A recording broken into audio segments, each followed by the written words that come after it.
pegada ecológica eu quero ajudar a perceber o quanto de recursos da natureza utilizamos para sustentar esse tipo de vida.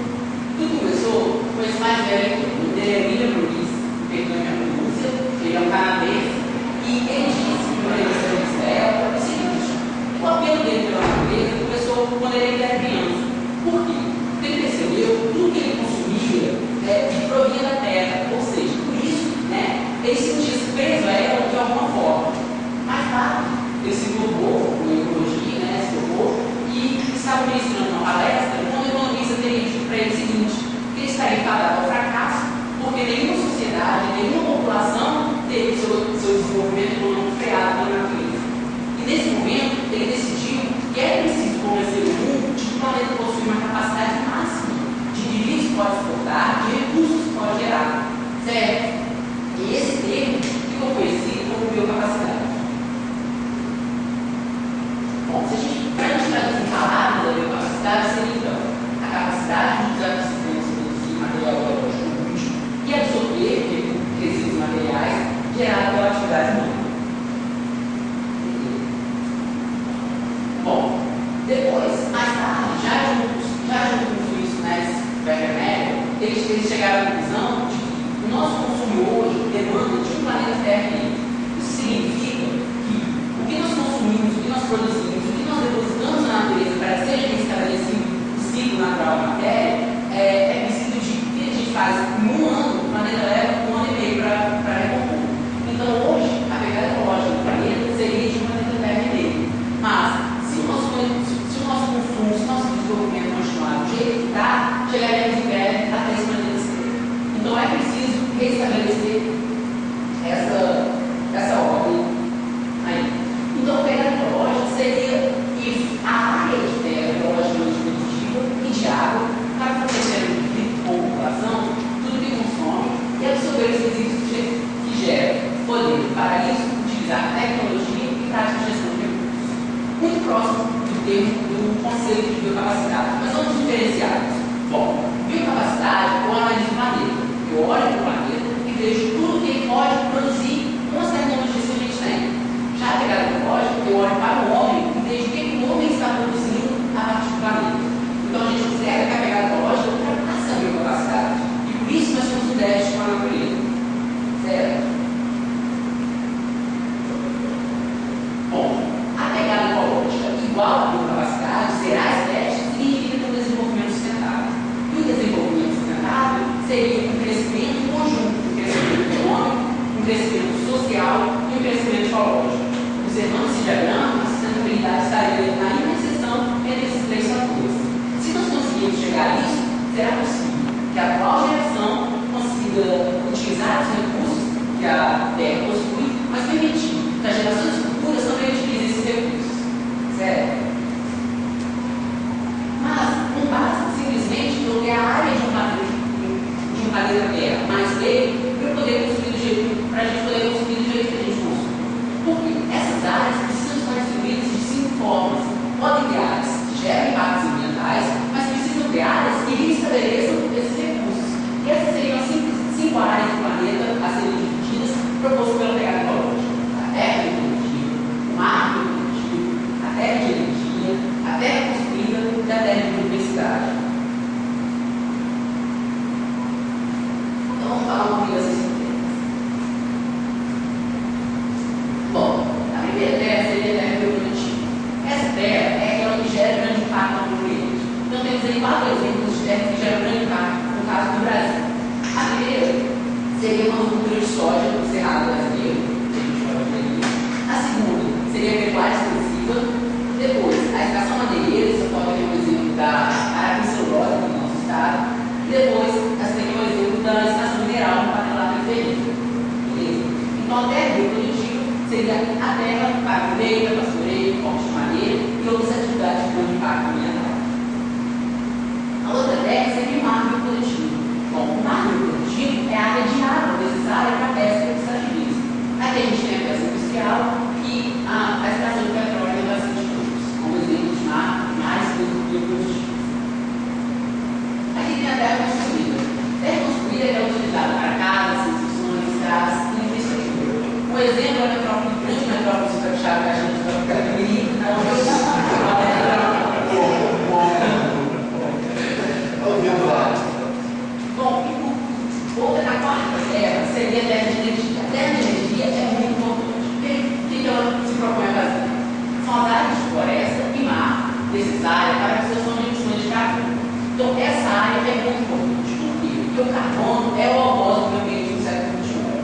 aqui eu gostaria de destacar duas áreas de terra e de mar que são importantes nessa absorção para diminuir a nossa pegada de carbono.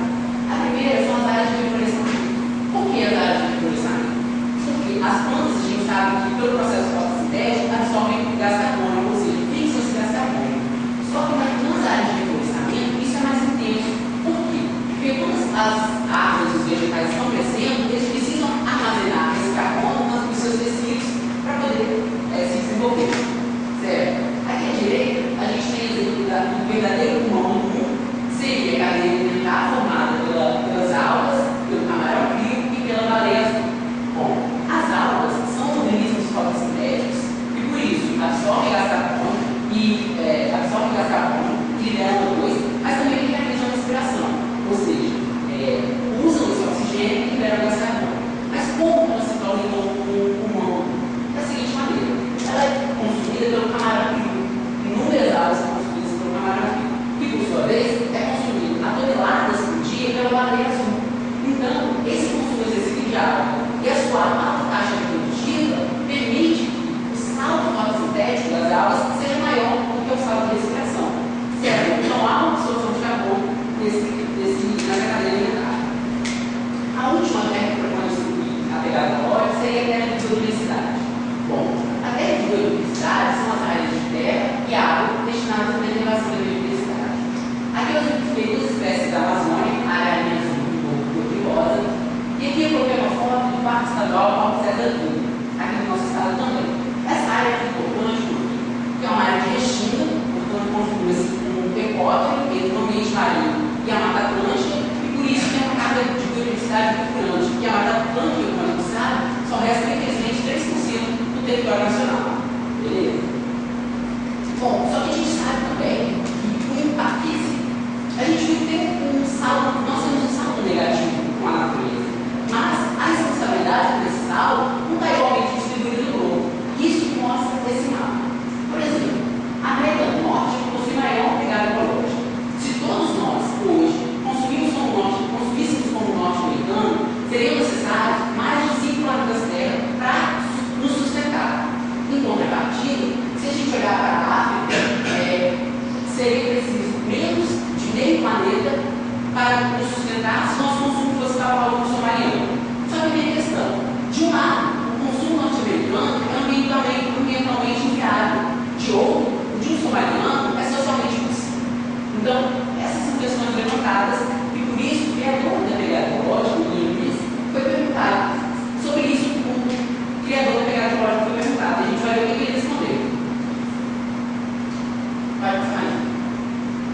Bom, se os países ricos consumirem os recursos para chegar a seu nível de conforto atual, nós também não temos esse direito? É uma pergunta muito válida, não é mesmo? Então deixa eu responder. Acredito, por isso mesmo, deveríamos diminuir a pegada ecológica dos países ricos para que os países pobres tivessem crescimento justificado. O que ele propõe? Ele propõe a diminuição da pegada ecológica dos países ricos para que os países em desenvolvimento consigam possam crescer, possam adquirir um nível social positivo. Certo? Mas não é somente isso que se pode propor. Que vai ser produtivo se os países em desenvolvimento mudarem sua pegada ecológica. Porque veja bem, hoje nós temos um padrão do que é desenvolvimento, um padrão de como atingir esse desenvolvimento. Então, se a gente tem uma mudança de postura dos países desenvolvidos e consigamos enxergar que é possível manter um padrão de vida com menor degradação ambiental, os países que ainda precisam atingir esse nível de desenvolvimento, eles vão conseguir chegar a esse nível de forma harmônica com a natureza. Concorda? Então, nisso a gente observa também que há uma relação de desenvolvimento e pegada ecológica. Volta um pouquinho naquela imagem, que agora sim melhor para a gente ver.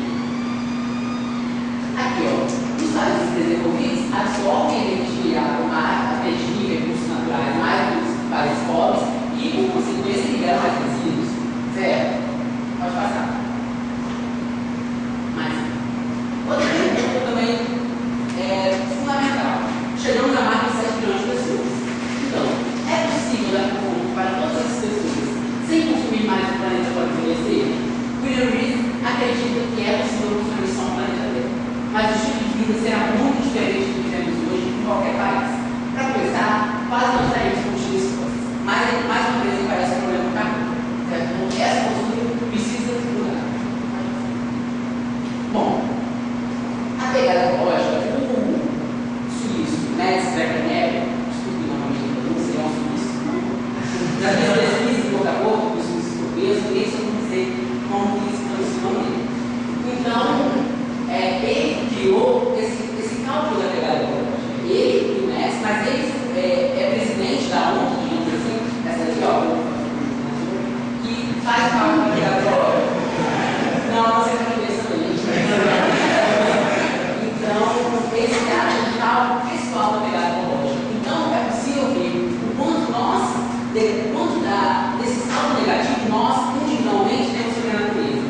Eu gostaria de fazer esse cálculo com vocês. Na verdade, eu busquei uma cobaia, seria o professor Mônica. Professor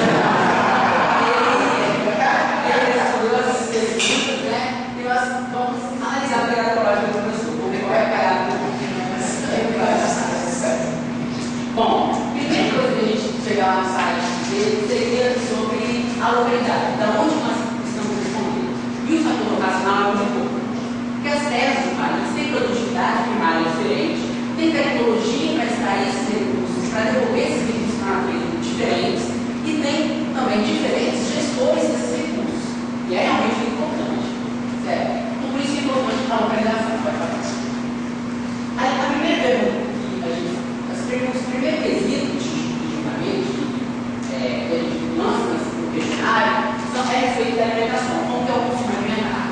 Então, você come carne, você come leite, consome leite, derivados, qual a quantidade de alimentos que você consome que são provenientes do Brasil?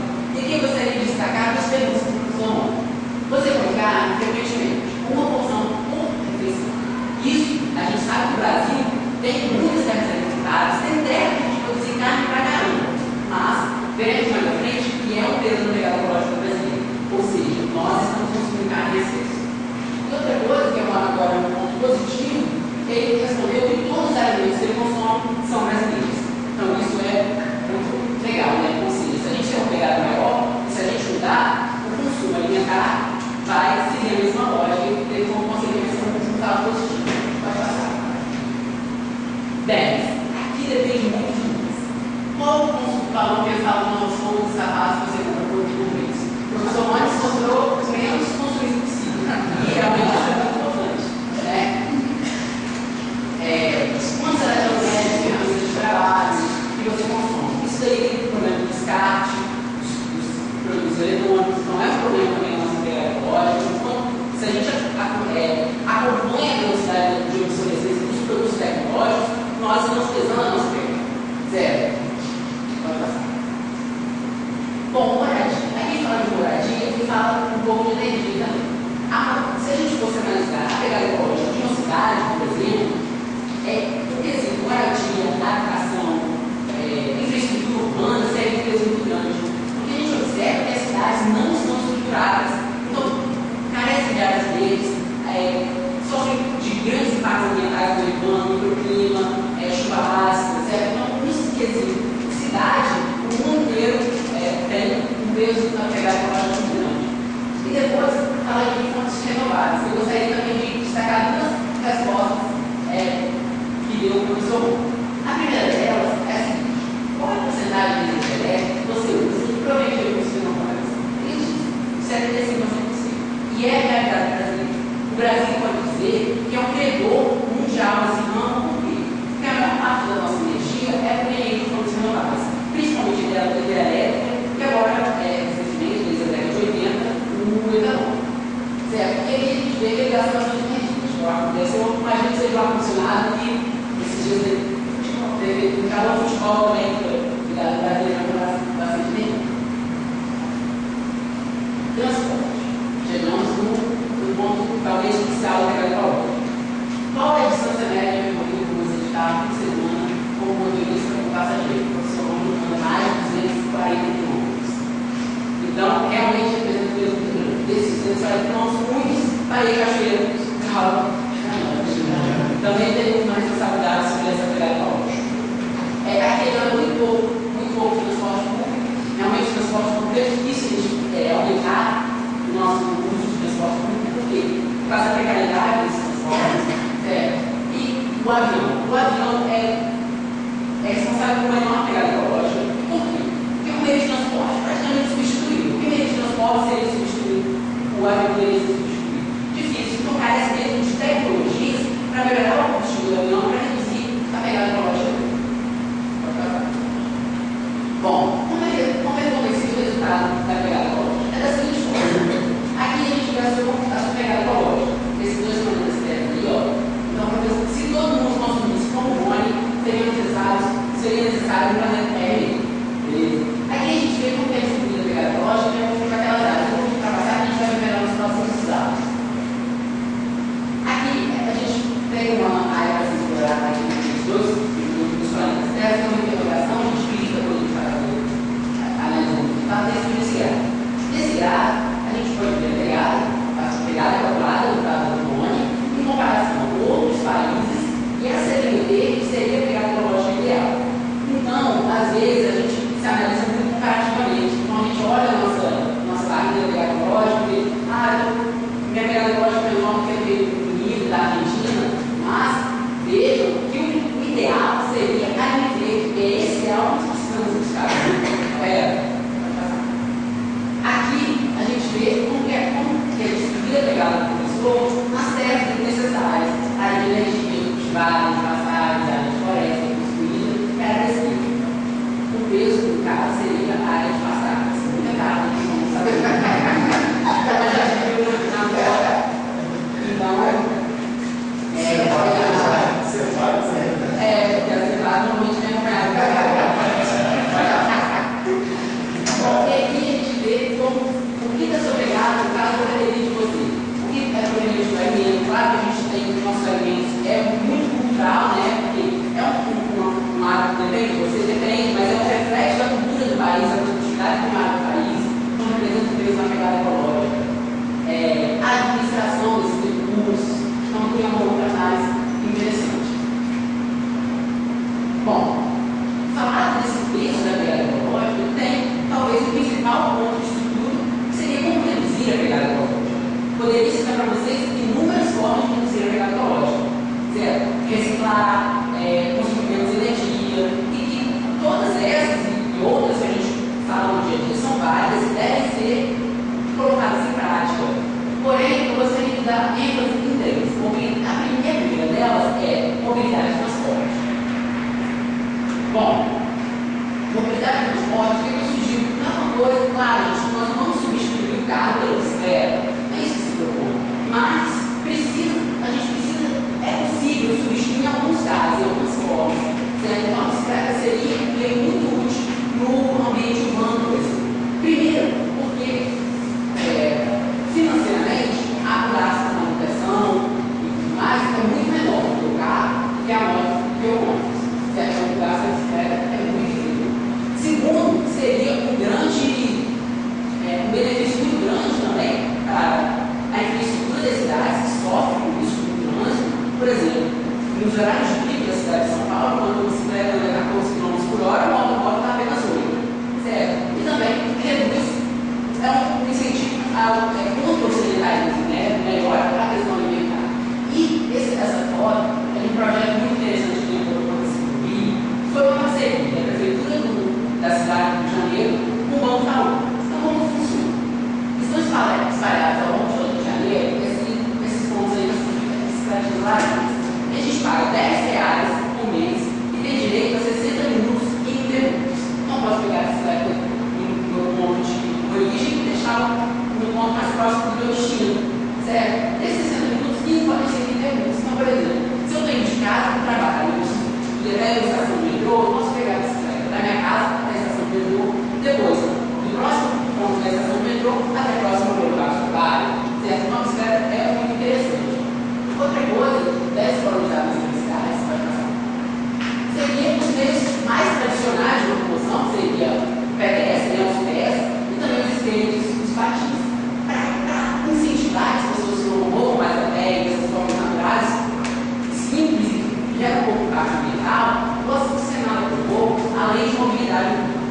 E essa lei visa padronizar as calçadas. Porque no ambiente mais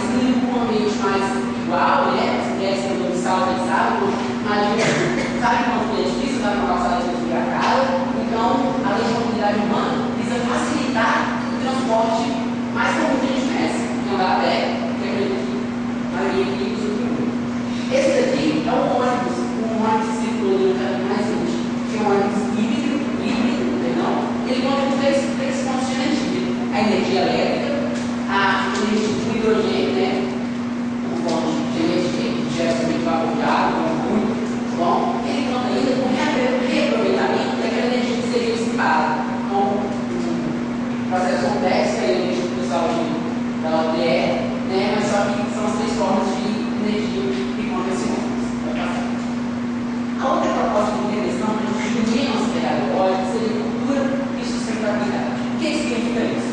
Bom, isso é a economia criativa. A economia criativa é uma economia crescendo muito e a gente vai ver por que ela representa uma diminuição da pegada ecológica.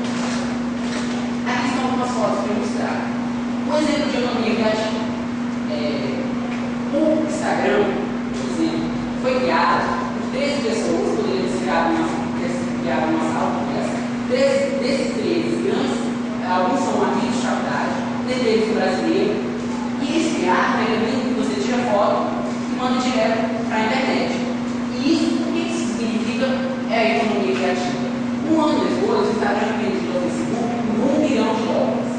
Então, o que eu gostaria de mostrar para vocês é o seguinte: olha como nós buscamos uma nova forma de gerar riqueza, uma forma que gera um impacto mínimo ao meio ambiente. A riqueza disso aqui, essa riqueza foi produzida com os cliques fotográficos nossos do dia a dia. Então, isso não tem impacto sobre o meio ambiente. Certo? Então, a economia criativa seria isso: buscar novas fontes de riqueza, fontes renováveis e fontes abundantes. Certo? Aqui temos um exemplo de como o Brasil se beneficiaria com isso. Se beneficiaria com o quê? Porque nós temos um patrimônio cultural invejado. Então, se a gente transformar isso em produto de exportação, nós conseguimos uma receita muito grande e um impacto muito pequeno no meio ambiente. Concorda? Então, pode passar para o nada. E já há indústria criativa. Essa tem que ser a indústria criativa nacional, comandada principalmente pela arquitetura, modas e design. Aqui depois tem softwares e a produção cultural de maneira geral. A outra proposta de intervenção seria quanto ao consumo sustentável. O que seria consumo sustentável? Nós investigamos no produto que vamos comprar, investigamos, buscando o quê? Preço e qualidade. Só que isso tem que ir mais além. A gente precisa saber o impacto ambiental dos produtos, o impacto social desses produtos, e como esses produtos podem, se for de produtos eletrônicos, por exemplo, quanto de energia eles podem ficar. Então, nós precisamos ser mais atuantes nesse caso. Certo? Aí tem algumas análises, que seria um preço de um produto no selo, identificando um produto com carbono solidário, e teria um produto que é identificado como de baixo consumo de energia. Certo? E o consumo é preciso também a gente falar do consumo alimentar. Por quê? Porque nós vimos um cálculo do professor Rony que, como o consumo alimentar é muito brasileiro, e tem grande área agricultada, grande área agropecuária, como isso tem gerado uma nossa pegada ecológica. Por quê? Porque, por exemplo, a pecuária extensiva é feita de forma muito pouco sustentável. Como seria a sustentabilidade dessa pecuária? Feita aumentando, por exemplo, com áreas de floresta, que teriam captais de carbono produzidos pela matriz ecológica. Certo? Então, mas outra coisa também seria aumentar o nosso consumo de vegetais, que pode passar. E essa aqui é uma coisa muito interessante, que é a agricultura urbana. A agricultura urbana seria a melhor destino para os terrenos abandonados. Além de melhorar a qualidade do ar das cidades, melhora a nossa alimentação. Certo? Bom, queria ver se alguém tiver alguma pergunta para fazer, isso vai ser muito rápido, não, se alguém quisesse pronunciar, professor, pergunta. Bom, então, basicamente, o meu trabalho termina aqui. O que eu tinha que falar para vocês sobre pegada ecológica termina aqui. Mas depois de analisar tudo isso, de estudar um pouco mais sobre o meio ambiente, sobre a sociedade, eu queria ler um texto feito por mim e fiz um pouco da minha palavra final.